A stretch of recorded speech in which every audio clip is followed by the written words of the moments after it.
songs literally have carried me. They've changed me. They hit me every time. They never get old. And the impact is typically the same.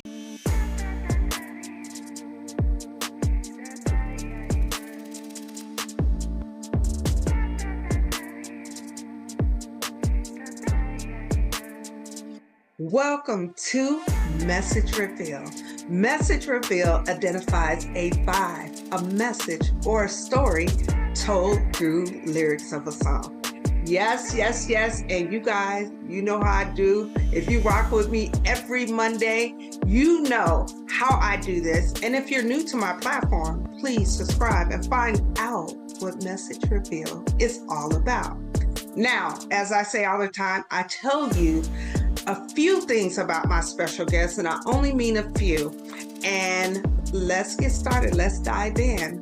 One, she's a worship leader. Yes, I don't think I've had a worship leader on there, so we're looking forward to find out what she do and how she served. Number two, she's a singer. Yes, so we have to dive into that. And last but definitely not least, because she has multiple other things that she do, she's also a songwriter. So you guys, please put your hands together and welcome my special guest, Miss K. Ashley.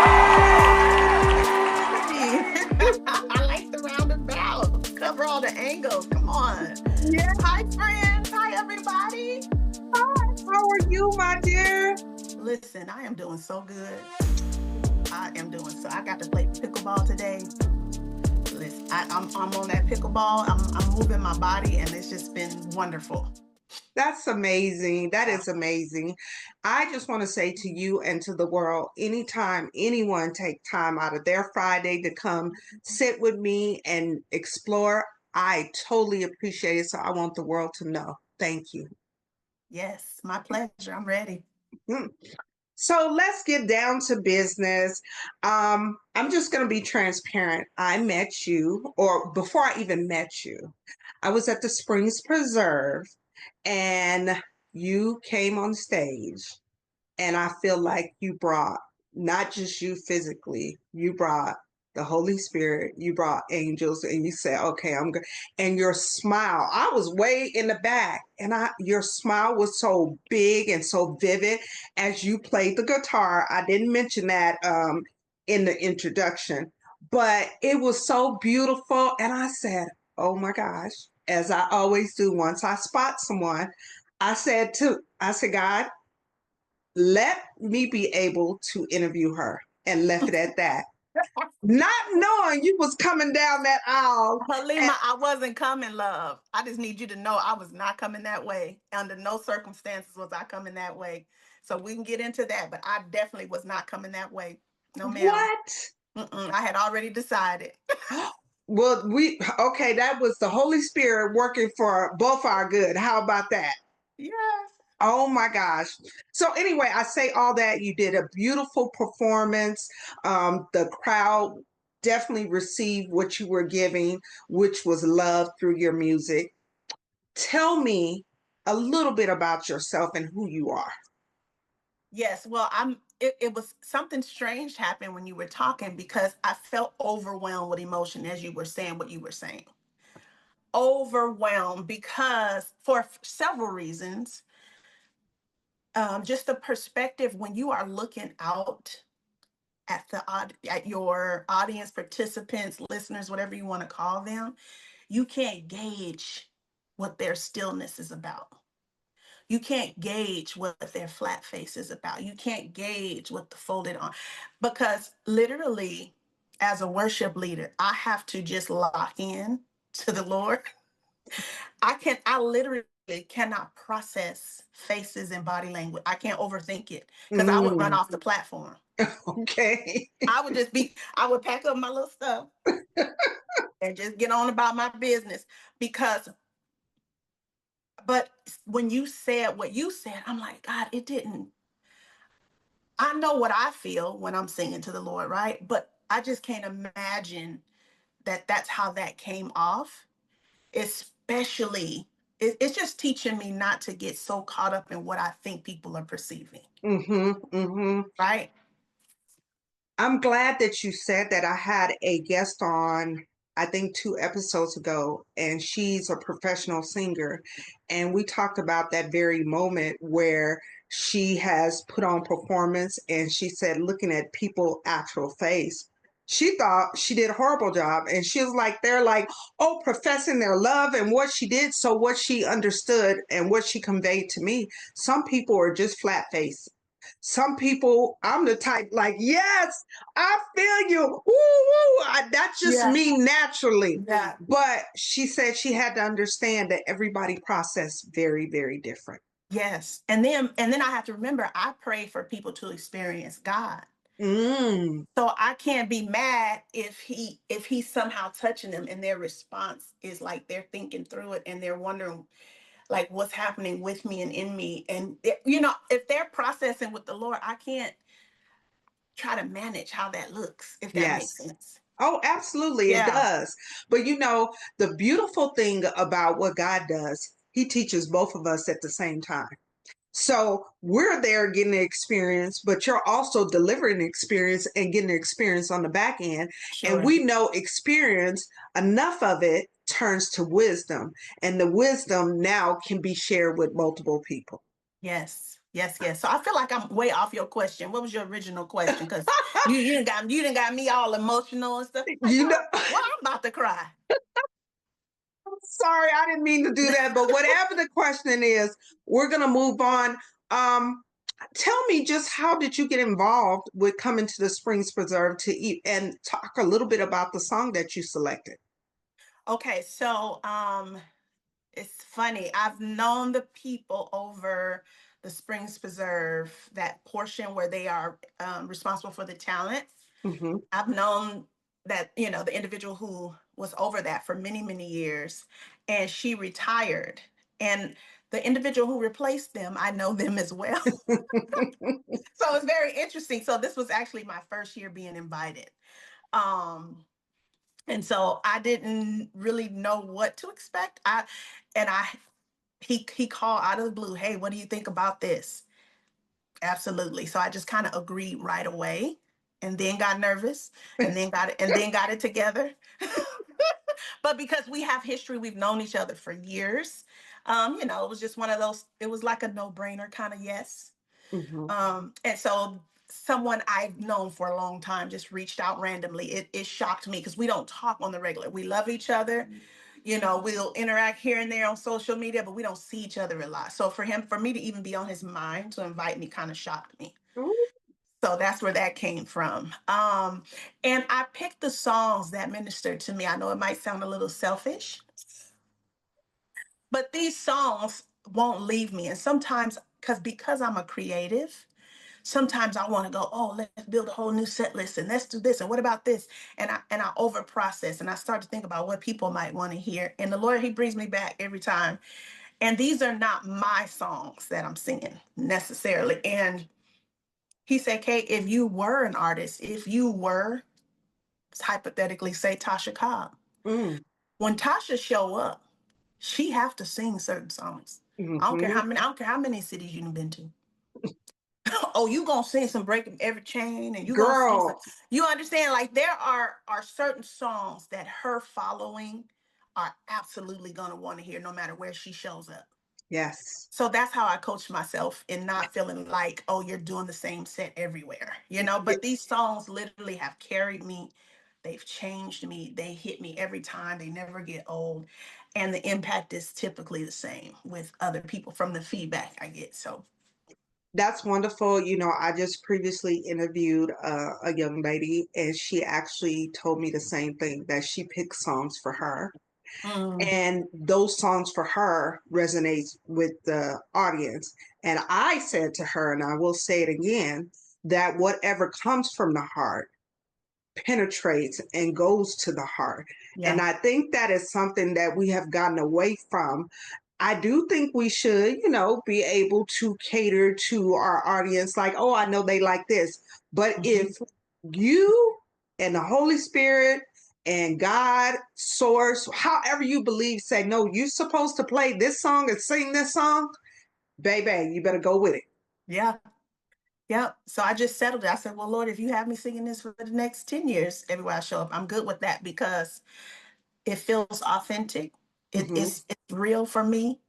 And hopefully that's what's translating. You know, I'm not just up here trying to sound pretty and look cute. This is for real. Yes, yes. Well, we can do all of that, but when you're really into it, you forget about sounding, or excuse me, being pretty and sounding cute. You really want to get the message out, For right? sure. For sure. So let's just go in. We've never left about music. Music is my breath. Music has turned me out in such a good way. It's my counselor, it's my encourager, it's my celebration. I can go on and on and on. I say all of that to say if you can identify a song that has either blessed you, distracted you, or provided perspective. Now, Mm. before you answer, my dear, there's some rules to this. Okay. If you can sing, I Mm-hmm. need you to sing your throat box out, sis. If you can rap, I need you to come hard in the paint. Okay. Okay. But if you cannot do either one, I need you to say the lyrics with passion. I need, you know what we say in the street, stand 10 Mm-hmm. toes down? I need to be able to feel it, that heart muscle. So Mm. I'll go back to my original question. Can you identify a song that has either blessed you, distracted you, or provided perspective? Mm. I'll do the blessed and provided perspective. And it's actually one of the ones I sang the day you saw me. And it's the bridge of What a Beautiful Name is what gets me every time. And it said, hold on, let me excuse me, hold on. No, you good. That's why I said water is necessary. Yeah, yeah, yeah. And the bridge says, death could not hold the veil tore before you. You silenced the boast of sin and grave. The heavens are roaring the praise of your glory, for you are raised to life again. You have no rival, you have no equal. Now and forever, God, you reign. For yours is the kingdom, and yours is the glory, and yours is the name above all names. What a powerful name it is, yeah. What a powerful name it is. The name of Jesus Christ, my King. What a powerful name it is. See, nothing can stand against. What a powerful name it is. The name of Jesus. Girl, you know, I felt all of that, okay? Especially when you put that head back and let that out. Stop playing with me, okay? Stop playing. We're going to put you on Sunday best, okay? Sometimes you got to rear back. Sometimes you got to rear back a little bit. I love it. And tell us, my audience, just in case they want to tap in, the name again and the artist. Okay, so this is called What a Beautiful Name. It is Hillsong is the name of the actual like worship group that sings it. This song was introduced to me in 2017ish, and it has not left. It has not left. And the main part, the reason why I love it so is because it said that line, the song's all big and then it kind of goes quiet and she says, death could not hold you. Mm. And how a powerful name, and he has no rival and he has no equal. Like nothing can overpower, nothing can stop, nothing can stand against, including death. Mm. And so I was introduced to this song. It was not even a full year after I had a near death experience. Yes. My son was only 6 or 7 months old when I was introduced to this song, and that bridge it's so real for me because I should not be here. Mm. Because when I gave birth to him, I went into septic shock. What? Okay, Yes, ma'am. we gotta We done we made a gotta hard left. We done made a hard left. yes, but It's we gotta tap into one, what is septic shock, and two, about this process for you to be here to talk to me today. for sure, for sure. And so singing, and I'll just preface it with this. This was not my idea. Mm, If it was my choice, nobody would ever know I could sing ever. really? Ma'am, let me tell you something.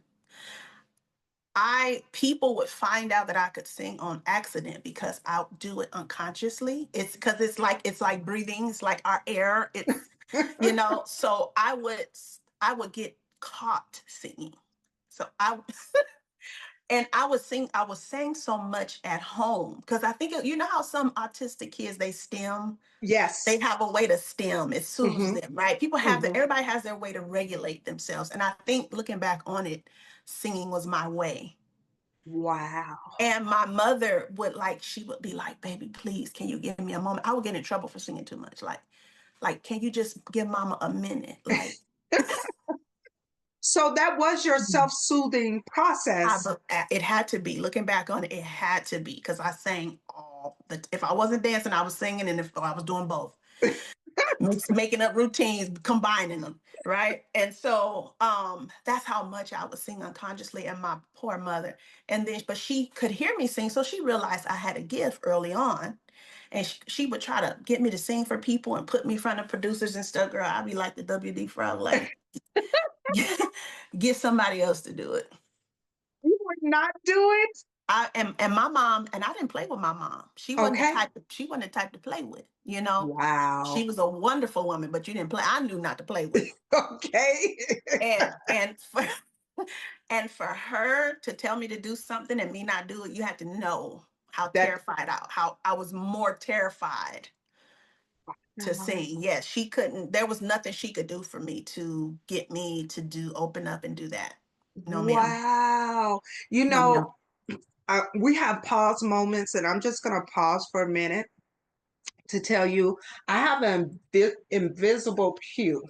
You can't see them, I can't see them, but you're speaking to someone that has a gift locked in them. And they know it's a gift. You knew it was a gift, but they didn't know how to unfold this gift, or they was not ready to unfold this gift. Yes. So tell me how this gift unfolded along with the emergency that you had with your son.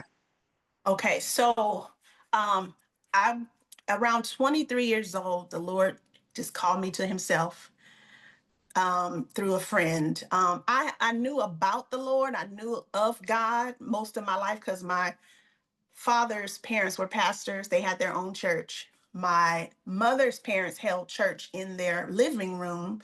And everybody, if you were a kid, it didn't matter your age, you had to be able to recite that Lord's Prayer. So I was 3 year old talking about Our Father which art in heaven, hallowed be. Because she wasn't to be played with either. Yes. My mama's mama wasn't to be played with either. So baby, I was 3, 4 years old. I knew my lines. Okay. And so I say all that to say, but that was very short lived. I was very young when I was around that. And for whatever reason, my parents wanted zero to do with any of it. Bible, Jesus, none of it.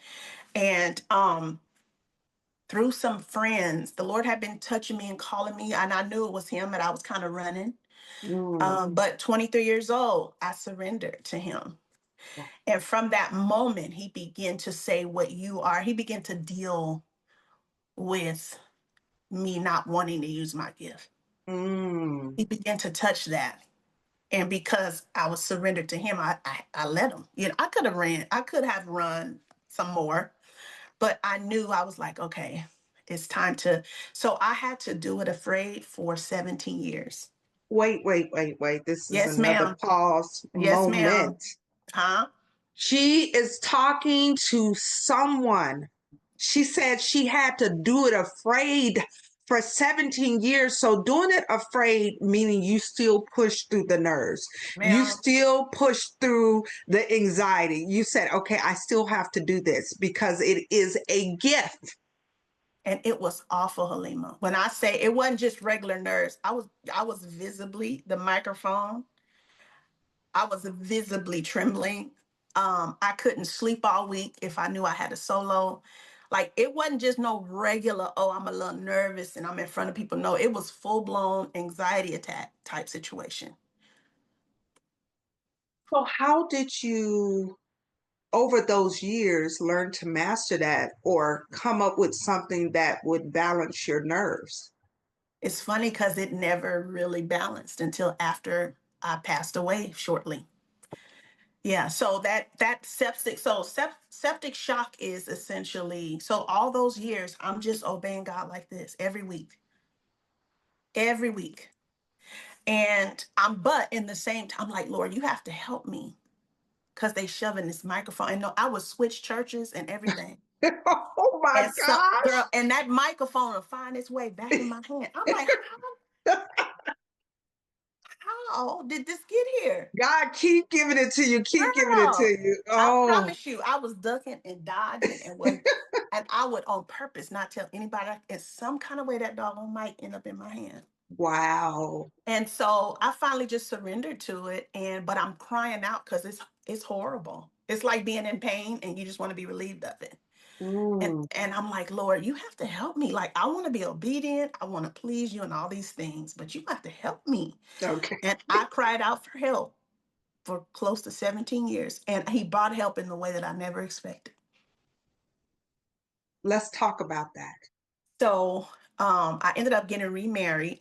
And me and my now current husband, we believed God for a son because we both had grown older kids, and we wanted a baby together. But I wasn't the type that you breathe in me and I get pregnant. I got to believe God and pray and ask for a miracle. so, so we asked for a miracle and he granted, right? So I ended up giving birth. I was almost 40 when I had my last baby. Oh, congratulations. Yes. And here's the thing, it wasn't the episode I went through had zero to do with my health or the baby's health. I went through that pregnancy like I was 25. Wow. I did Zumba up until my 8th month. I mean, I was active. I didn't gain a ton of weight, no preeclampsia, no none of that stuff. I mean, Wow. perfect. They was, how they check you every week when you're a little over. Yes. Girl, I was like, okay, we still doing this? And and I was perfectly fine. And I went to when I went in to have my baby, he did not. I was in labor for a long time, and I was in the hospital for over 20 some hours. And Mm. in the interim, somehow my blood got infected. I caught an infection in the hospital. Ooh. Exactly. And it's more common than we realize. I just didn't know. When it doesn't happen to you, you don't know. But when I started researching it, it's not an uncommon thing. It's almost like par for the course. You kind of understand that the potential's there. When you go into the hospital. Yes, ma'am. The potential's there. Wow. So somewhere I got an infection and my blood was poisoned. So I have poisoned blood coursing through my body, which caused my heart to begin to stop, my organs begin to shut down. And this was shortly after I had my son. And um, I just remember the lactation lady had came in and he latched on beautifully and I was so excited, right? And my Uh-huh. nurse, who was so sweet 2 seconds ago, turned into a whole thug. She What? she turned into a crip, a blood, and a disciple. You Huh? said a whole thug, a She crip, turned a into blood, and a Kendrick disciple. Lamar cousin. What? She was a sweet little white lady. She was sweetest nurse ever, but she was watching my vitals plummet. I didn't know. Oh. So she snatches the baby. She's pushing the little nurse, me and her looking at like, you don't see the magic happening? And she literally has to take my baby, push the nurse, because the little nurse didn't know what was going on. She was young. And she literally had to just force her out of the room because she had called a code. Yeah. Wow. Because she's watching my vitals just, Go down. Yeah. And so I didn't feel anything initially, but as soon as that girl left the room with my baby, I just started to feel tired. I started to feel just the most tired I'd ever felt, like I just desperately needed a nap. So And you were kind of going I out. was going out. And now I looking back, that's when I was going out. Mm-hmm. But before I went out, I just remember my room being flooded with chaos, just flooded with staff and all the Mm. things. And the doctor who had just performed my surgery, my C-section, I just so happened to look through the chaos. He's standing over in the corner like this. He Excuse me? just, he's just, I think he just can't believe what's happening. Like, So he was in shock and he's the doctor. he the one that just literally got me off the operating table. And after they called a code, he was just standing there like, what went wrong? She was perfectly fine. Like he just could not fathom what was going on. And said all that to say, I just remember the noise, and I remember having this thought, and I said, I don't like a lot of noise. Me personally, I don't like a lot of chaos. Mm-hmm. So I said, I'm just gonna let them figure it out. I don't know what's going on, but I'm taking me a nap because that's how tired I was. Wow. And Halima, as soon as I said that, I laid my head down like this way. I'll never forget, and everybody disappeared. Oh my Lord. Halima, you gonna be all right. Do we gotta do episode 2? Girl, wait, we go. I'm just the way you said it, like you just closed your eyes and everybody disappeared. Maybe I thought I was taking me a nap. So on the other end, people are like, oh my God, she is coding, she's down. They are swarming trying to save my life. And I'm over here. And as soon as I did that, I mean, I can't even describe how fast it happened, but I transitioned into another realm. What did you see? What did you hear? And here's the beauty of it. I didn't hear nothing but my own thoughts. Really?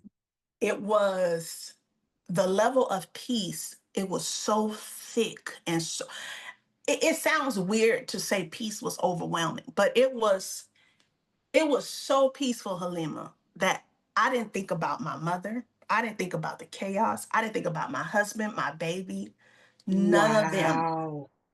But I was in the same room with them. So I was there, but not. My body was there in there, the realm with them, and I'm in the room in another realm. But you can see all of this too. I don't see but in this realm I was in, there was a few things that didn't exist. Um, Human, bio, none of this, right? No flesh was there. And you know what else wasn't there? Panic. Ooh. Okay, that's Fear, why you said peaceful. panic, concern, angst, like none of that. The level of peace that I experienced is truly inexplicable. Wow. And all I could do, I had one thought, and so I was in my hospital bed, right? A few seconds or whatever happened, but now I'm standing in the corner. Yes, ma'am. I'm standing there. As soon as I do this, I'm like in the corner in a different, I'm looking at the room from a different, it's the same exact room, Halima. Say it wasn't nothing different about the actual building.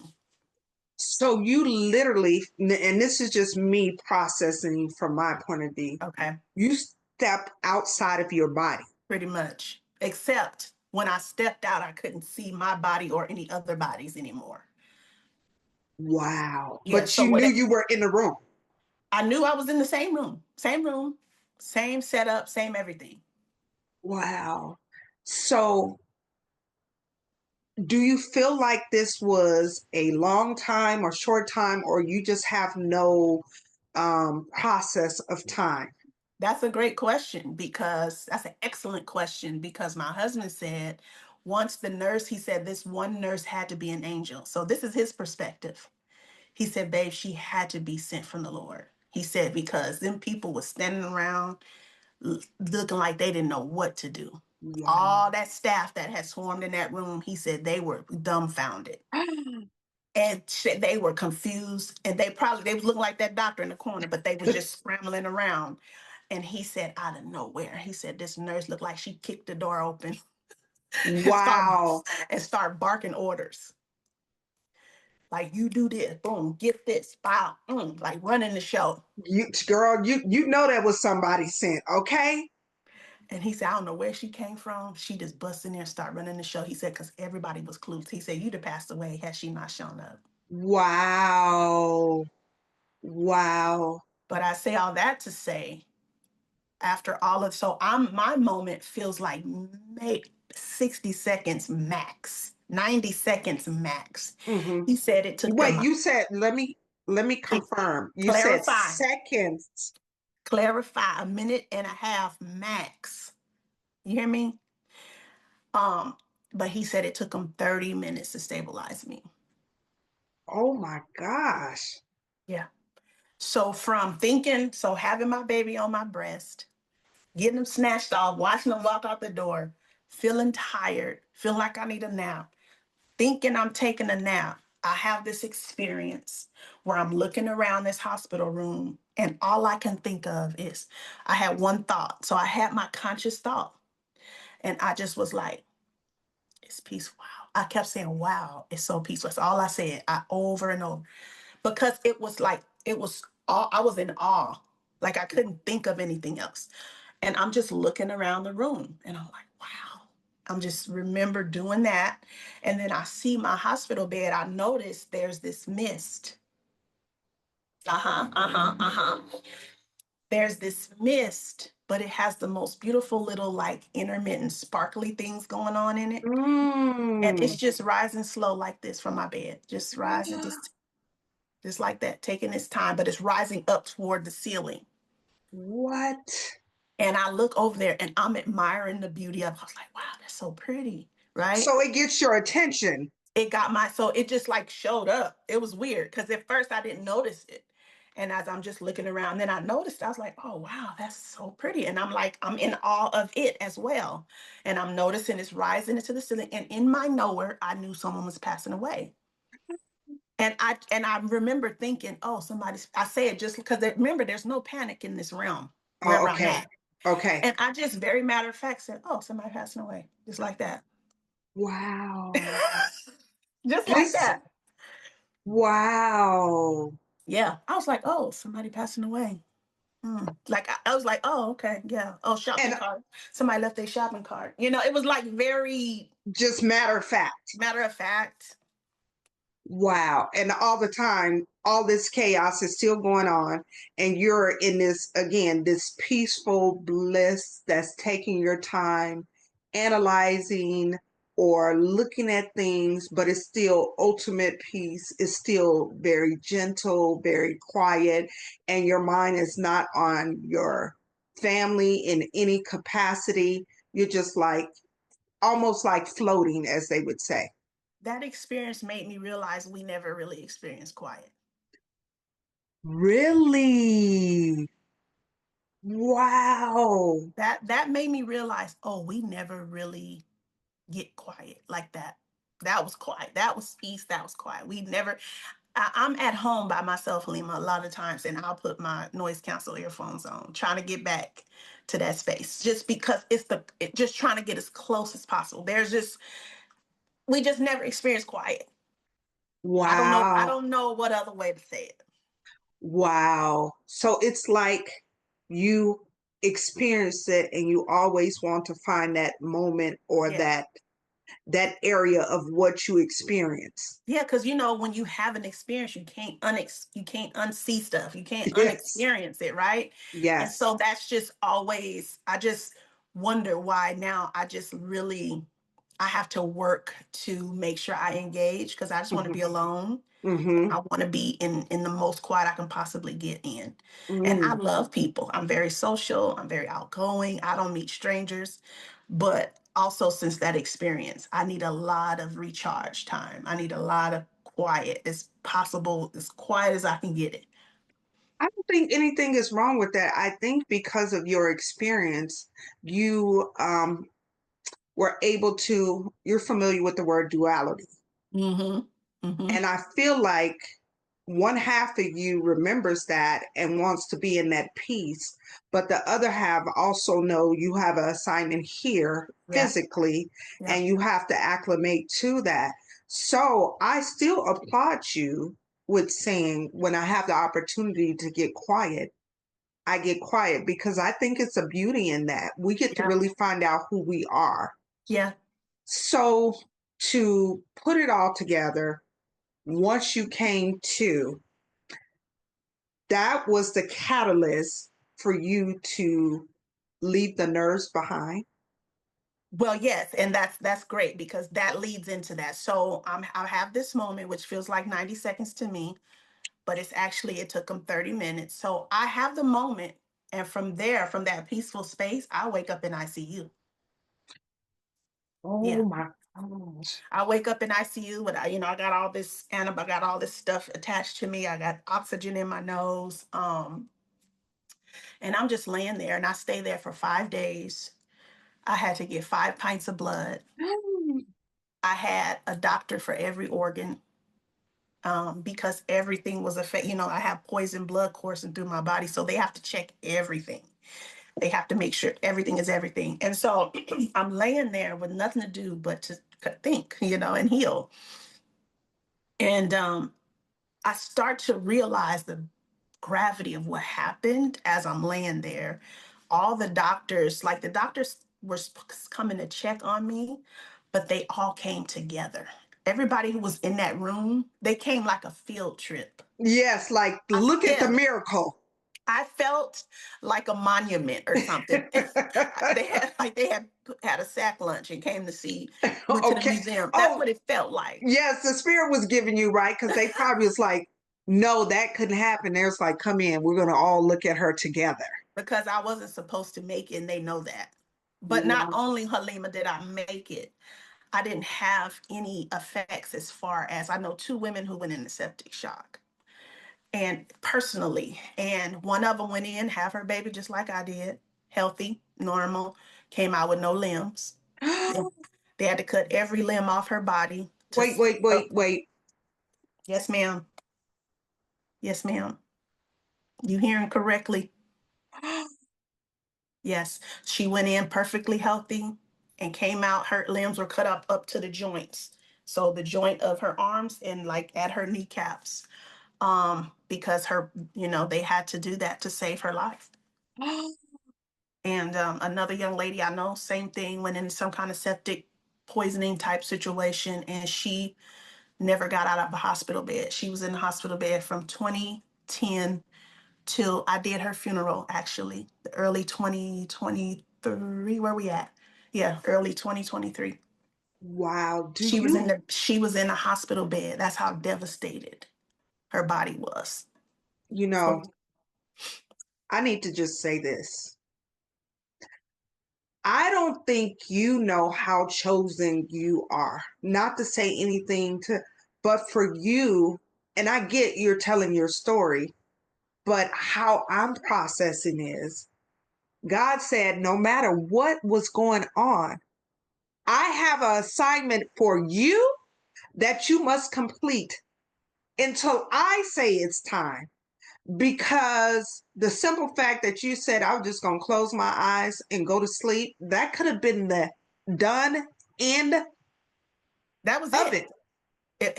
Apart from, fully believe, apart from the Lord saying no, that was it. I would have napped my way into eternity. Wow. So, first of all, I keep getting off track because there's so many layers, but let me yes, just yes, say ma'am. this. Let me just say this. What got me here, to try to sum it up? As I'm laying in my hospital bed, I received the Lord at 23, right? At this point, I am almost 40. Mm, Okay. So I'm in church. I'm reading my Bible consistently that whole time. Because you know me, if I want to do something, I'm gonna try to do it good. So I was trying to be a yes. good Christian. I was trying to be a good believer. Huh? Yes, I'm ma'am. tithing. I'm reading. I got devotional time. I'm breaking down I'm memorizing scripture. I'm singing in the choir. I'm doing all the things. And I'm laying there, and I begin to realize I was an unbelieving believer. Wait a minute. Okay, usually I just have one pause moment on my show. But I Ma'am, need you to unpack what you said because that invisible pew has now turned to two sides and they want to know what you got to say because I want to know what you got to say to this. because as I'm laying there, the Lord began to bring back all the scripture that I had read all those years and didn't quite believe. I had Mm, convinced myself I believed because as believers, you say, yeah, yeah, yes, okay, yeah. He said that, mm, yeah, yeah. You agree mm. with it, but agreement don't mean believe. That's true. That's And true. so he's reminding me of all the things that I had read. So he starts to bring back, it's like I hear him talking, but it's this inner voice. And he said, remember I said I removed the sting of death? Ooh, It's like but this is how he's talking to me. This is how I'm hearing it. I'm just yes. late because all I got to do is lay there. Ain't Okay. nothing else I could do. Yes. And he said, remember I said I removed the sting of death? And I was like, oh, you did, Lord. Okay. And he was like, remember I said to be absent from the body is to be present with the Lord. Mm. I was like, you sure did. Okay. You sound like the kids. You sure did. You sure did. And then it was that one, I removed a sting of death, to be absent from the body present with the Lord. Um it's another one that I'm forgetting, but he oh, life is but a vapor. And it Mm. brought me back to that mist. It Mm. brought me back to that, and it brought me back to how fast we get out of here, and Yes. we don't even know if it's happening Yes. necessarily. Um, so a few things he brought back, but as he's reminding me of this word that I hid in my heart, that I had convinced that I believed, Mm-hmm. he said, "Now, with all that being said, that I just remember." He said, "Didn't I tell you that the saints fall asleep in me?" Ooh. Ooh. He said it was that one too. He said, "Didn't I say the saints fall asleep? Like don't grieve like the world grieves." He said they Yes. just, or when he raised the one little baby up, they just sleep, don't trip, Wow. or and so it was these moments, and it was like I was doing like you, ooh, like I was having these aha moments of things that Mm-hmm. I had thought I believed. And after he reminded me of all of that, he said, "Now, if you don't have to fear death, what's left?" Come on. And that's the part that this side, that side, and me. He said, "Now you That put you in the congregation too." yes. And I'm not a big church person. Don't get me wrong. I believe, but that part is so relevant because when you don't fear death, you operate just a little bit different on this realm. It's and it's and it's funny because as freeing as it is, you feel like an alien now. I feel slightly alien. Because you're not tapping into that antenna of fear. You have been delivered from it. And now when you see it, you don't resonate with it. And so because my body is like, our bodies are like computers. Once you download a certain software on there, or like say I'm gonna say an iPhone, if you have the Instagram app on there, you can accidentally brush it and Instagram gonna pop open. Yes, Right. yes, And so yes. I liken that to, it's not that I don't feel anxiety anymore. It's like it just doesn't have the impact. It doesn't make my decisions. It doesn't stifle my day or my week. It's like I just go and close the app. You know what? The spirit has given me your antenna has been adjusted Mm-hmm. to be centered with Mm-hmm. God's source. And you never readjusted your antenna, which is good. It's a blessing for you. Mm-hmm. But the rest of us that's out here fearing this and tapping into that energy, we sometimes don't know what to do. Sometimes it is overwhelming. Sometimes it takes you to a spot that you go to depression because you're like the fear has taken over. Yeah. And you have been delivered from that. Yeah, and because I'm in a human body, and it's funny because I think people think it means you won't ever feel it again. It's not even about that. My body remembers, my body has attached stage to panic, mic to panic. So that Mm, software is in there. mm, And so I can feel my body begin to panic sometimes, but my body is like a little toddler. Like, mm. go sit down. That part. You know, like, come on. So it's not, I used to buy into the toddler story. Mm-hmm, I mm-hmm, used to let the toddler run the show. mm-hmm. Because if the toddler felt afraid, then we had to make decisions based off that. And let's be real, that's a lot of people that's walking around here. We got grown people that's operating in their childlike body because they have not healed the things. And I hear people say that all the time, and I'm not saying that. Sometimes you have people lashing out to you